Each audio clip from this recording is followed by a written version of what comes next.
Ya baik, Assalamualaikum warahmatullahi wabarakatuh. Selamat sore pemirsa. Hari ini Rabu 6 Mei 2020, tepatnya pukul 17.00 waktu Indonesia Barat. Bupati Aceh Tenggara selaku Ketua Gugus Tugas Percepatan Penanganan COVID-19 Aceh Tenggara turun di jalan raya, yaitu tepatnya di persimpangan lampu merah Jalan Kutacane, Belangkejeren, Kabupaten Aceh Tenggara. Nah, di sini Bupati Aceh Tenggara selaku Gugus Tugas Percepatan Penanganan COVID-19 Aceh Tenggara membagikan masker dan hand sanitizer gratis kepada masyarakat Aceh Tenggara yang lewat di jalan ini. Berikut laporan kami.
Baik pemirsa, sekarang kita sudah bersama Ketua Gugus Tugas Percepatan Penanganan COVID-19 Aceh Tenggara. Assalamualaikum warahmatullahi wabarakatuh. Waalaikumsalam warahmatullahi wabarakatuh. Bapak, kegiatan apa yang dilaksanakan sore ini, Bapak? Iya, sore ini kita hanya membagikan masker kepada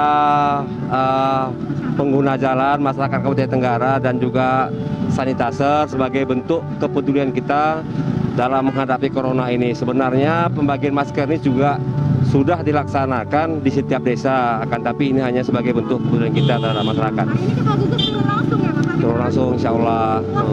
Puasa. Satu lagi, Bapak, bagaimana Bapak melihat kondisi Aceh Tenggara saat ini, sampai saat ini di tengah pandemi? Sampai dengan hari ini, berdasarkan laporan dari gugus-gugus di kecamatan, insya Allah belum ada yang terinfeksi virus corona, dan ini alhamdulillah. Mudah-mudahan sampai dengan seterusnya jangan sampai ada masyarakat Tenggara yang terinfeksi virus corona. Ya. Iya. Yuk, makasih.